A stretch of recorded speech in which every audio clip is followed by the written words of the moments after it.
Hi, I'm Brittney Saunders and welcome back to Big Business. You're in a bonus episode today and I'm joined by the wonderful Suzie again today. Thanks for coming back. You'll have to listen to our main episode. These are coming out back to back, right, Xander? Yes. Okay, so go listen to Monday's main ep, but I've got Suzie back again in the seat for the bonus. Xander, did you have a question that you wanted for this episode? I do. So my question to you, Suzie, is I used to work in a workplace where I had the most horrific time. There was workplace bullying, there was harassment, there was all sorts of like nasty things that went on. And looking back, I found myself in the moment, instead of looking after myself and taking care of my mental health and my physical health and setting myself up to succeed at work, I was more concerned about my loyalty to the business and how the decisions of others and the effects on me were affecting the business. And I want to ask you, like, how do we as like employees or people who are working underneath people and working with people that aren't so nice, how do we kind of protect ourselves in those situations and not give everything we have into something that in the grand scheme of things isn't actually looking out for you? Yeah, good question. And I can imagine that was so incredibly difficult to be in that environment. Yes. Sounds really toxic. Yes. Yeah. And so on one hand, you're trying to do your job, but just feeling horrendously bullied at the same time and not knowing what to do and feeling like a loyalty to the business. Yeah, look, I think when you're in that type of environment, it's very rare that that person will change. I think we hope that maybe things will get better or that person might change or the circumstance might be different. But what I've found and a lot of research finds is that people like that are very unlikely to change, particularly by your actions. So what you can do is definitely have a document that you're writing down all those behaviours so you've got the evidence there. If there is a HR team or someone that you trust in leadership, to go to them and bring that up. Not trying to appease that person. Often we try and get them to like us more or we overcompensate. That's me. Yeah. And isn't that so weird? Like, and I can speak to this as well. And now I've been self-employed for over 10 years, so it's been a long time since I've worked for someone else. But it really opens your eyes when someone comes on board into Fate and obviously then they start talking about their past experiences, or you even just notice little things that they've carried with them from their previous workplace and they bring it into Fate, maybe because they've just held on to it. Just little things like profusely apologising for having a sick day. You know, like, I'm so sorry, like I'm letting the whole team down. And it's so interesting because in my mind, I'm like, you're sick, like have the day off. It's no stress at all. Like we'll pick up anything that needs to be done kind of thing. But I notice patterns in staff members that have obviously been brought over from previous workplaces. Yeah. And I've found by chatting with staff members and hearing about the places that they've worked in the past that people do tend to stay really loyal to workplaces that are no good for them. And what is that weird attachment that, like, why is that? Do you have any insight as to why that is? Yeah, there's definitely a few factors there. So sometimes it can be fear of, well, what else am I going to do? And I've invested so much time here and maybe it will get better. Like, oh, maybe it's going to change. It's like when you're in a bad relationship, you're like, oh, but been in this relationship for 5 years and, you know, I've invested so much, maybe it's just going to get better, and you hold on to that hope and you overstay or you stay too long. Again, when we think back to childhood patterns, that may be a bit of a mirror of what was going on in their childhood. So that feels familiar to them. Even though it's dysfunctional, it feels familiar. So you stay because you're used to that kind of environment. So there can be a whole range of factors why you do stay. But at the end of the day, you know, your work, it will come and go, but you do really need to protect, you know, your own mental health, don't you? And so I often say if you're in an environment and it's unlikely that your boss is going to change, the environment most likely will not change unless there's huge changes, like at a leadership level, then, you know, it's better to look for another opportunity. I find that my kind of pattern that I recognize myself now is that even coming into Nova, I want people to like and accept me so much that I overdo it now because I'm so scarred from other interactions with, you know, not so nice people that I'm like constantly like overcompensating. And that's like something that I'm trying to like break down now and be like, You don't have to do that. Everyone likes you, Yeah, it's Xander. fine. You're doing It's a good fine. job. Yeah. Well, the conflict resolution within business is something that's really interesting to me as well, because I always found that was probably the most traumatic process of the whole thing. Like, yes, you've gone through these really nasty situations within a business, but then the conflict resolution that happens with things like HR and then the mediation between HR and the cause of the problem, that was like the most traumatic part of the whole thing, because then you're sitting there and you're like, oh my God, it's all my fault that this is happening.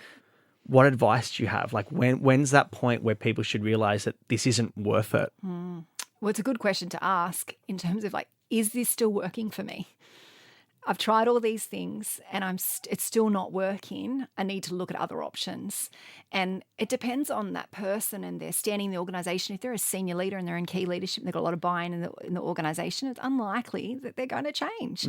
So unless you've really got that backing of the senior leadership and you feel like the HR practices, there's all that support there, I just think sometimes if you know you've got to continue working with that person, it's unlikely they're probably going to change. So it might be you making the change. Yeah. What are some healthy things to look out for within like the HR or a business? Like, if you're in a situation like this, what are healthy practices that you should look out for to be like, cool, they have my back?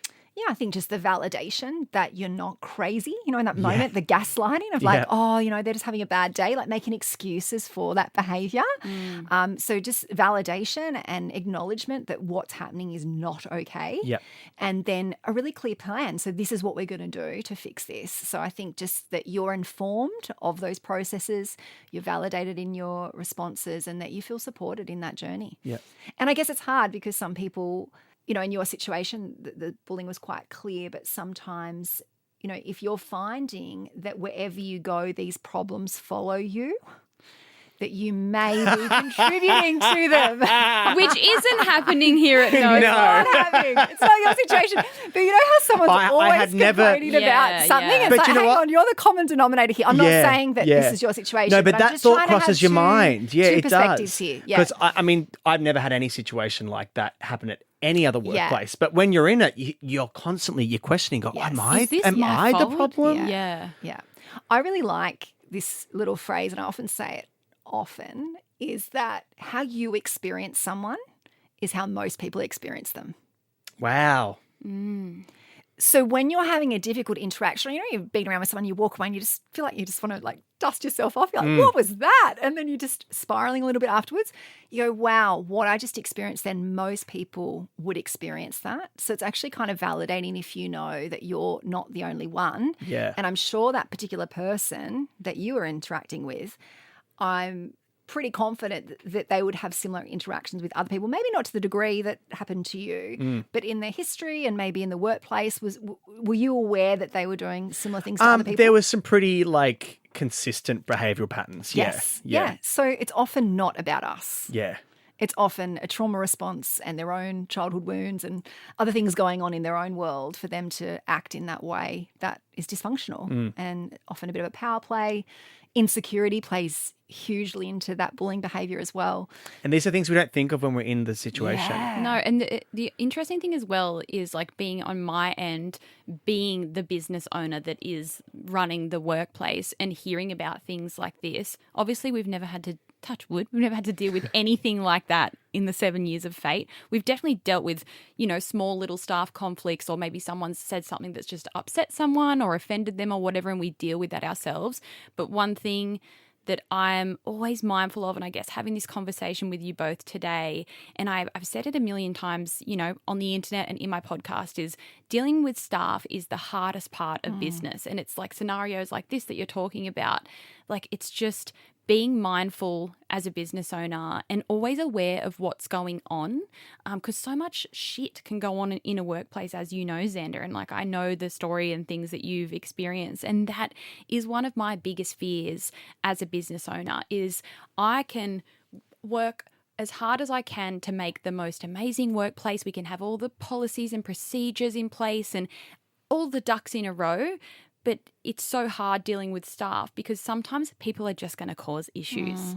And that's like one of the toughest pills to swallow as a business owner, is like you can be doing everything right and someone can just then fuck it all up and create so many problems or be an extreme bully and like just disrupt your business. And it's one thing in business that you can't avoid that happening. And it's just really like I'm just sitting here like in this conversation. I'm like, oh my God, I hope we never have to deal with anything like this. And HR gets involved and then it's this person versus that person. Like touch wood, I never have to deal with something like that. I know usually I'm the one hearing about it. I'm like, oh my God, the goss. Yeah. And then when you're in it, it's another ball game. Yeah. It's another ball game. Yeah. No, I've had earlier in my career, I had similar experiences and it's really difficult.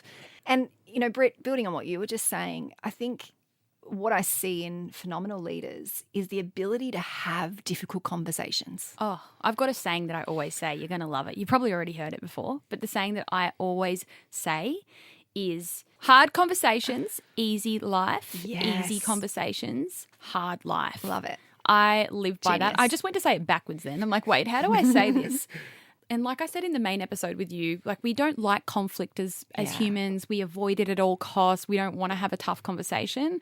But if there's one thing that I've learned above all in my journey is how important it is to just tackle that thing head on, even if it's something tiny. Yeah. I have learned from my own experiences, if you just let something get swept under the rug because it's only little and you don't want to upset anyone, it will snowball into a massive problem and then you'll be like, what on earth am I supposed to do? And that's always my advice to people. And it's always so hard when you're a new business owner and you've just got your first couple of little employees and, you're just really friendly with them and then they do something that's maybe a little out of line or they've upset someone. It's really hard to then know how to put on, the big boots and sit down and go, look, like, let's chat about this. And I was the same way when I started Fate. I didn't want to say anything bad to anyone. I didn't want to upset someone. I didn't want to call someone out if they'd done something wrong in the business. But I've really learned just the importance of just having a hard conversation to have the easy life.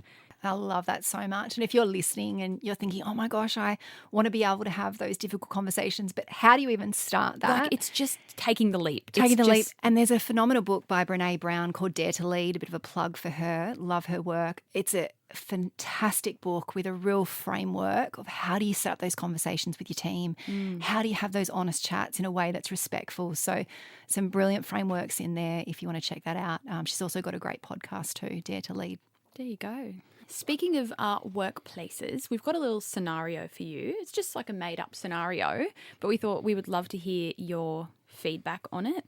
Obviously, hiring is a huge part of business and hiring the right person is everything. And that's another thing that I've learned is just the importance of having all the right people in all the right roles and how having one wrong person in a role, how it can just like throw the whole thing off. And culture is everything. So I've got a scenario for you and I'd like to know your advice on it. Let's say there's a scenario where you've got two people going for a job. Okay. One of them is excellent culture-wise, like amazing culture-wise, and the other one isn't very good for the culture, but they're way better at doing the job. Who would you be picking or what would you be looking at in this scenario? Okay, maybe I have a bias here, but based on my background and the science and everything I've read and understand, I would always choose the one that's great for the culture because skills can be taught. 100%. You cannot teach someone their personality. That's another thing I've learned as well. And like you said earlier when you were talking with Xander, some people are never going to change.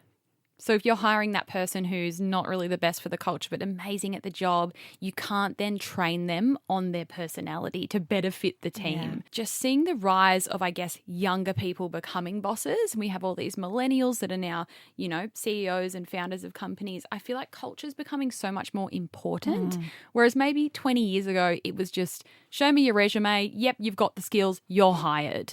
So culture is everything for me. And in that scenario, I'd probably pick the culture fit as well and teach them all the things they need to know. Yeah. And, you want to choose people that have a growth mindset, that are really keen to learn and develop, and they're hungry to adjust their thinking and learn new skills. I think that's really crucial. It's interesting. There's been all these studies done on what makes someone likable. And someone who is generally likable has an equal blend of warmth and competence. So it's kind of what you want to look for, someone who is warm and engaging and connected. And even if they're an introvert, they don't have to be overly expressive, but they have to kind of, be able to have a good interaction with your team. Mm-hmm. I'm overly warm, apparently. Yeah. I'm too Xander warm is right boiling. now. Yeah. You are boiling hot. Yeah, I have a temperature. But then that competence. So I think this is a twofold situation where you don't want someone who's just great for the culture but doesn't have the competence. Yes. You need them to have, the skills and also the mindset that they want to learn versus someone who's just brilliant but isn't going to be great for the culture. So yeah, I think it's nuanced. Well, thanks, Susie, for coming on the bonus episode. And if you haven't listened to this week's main, please do. You said it wasn't a therapy session. I saw it as a little bit of one. It was psychoeducation. No. Yes, exactly right. Well, thanks again for joining us, and we'll definitely have to get you back in the new year. I'd love that. Thanks so much, guys.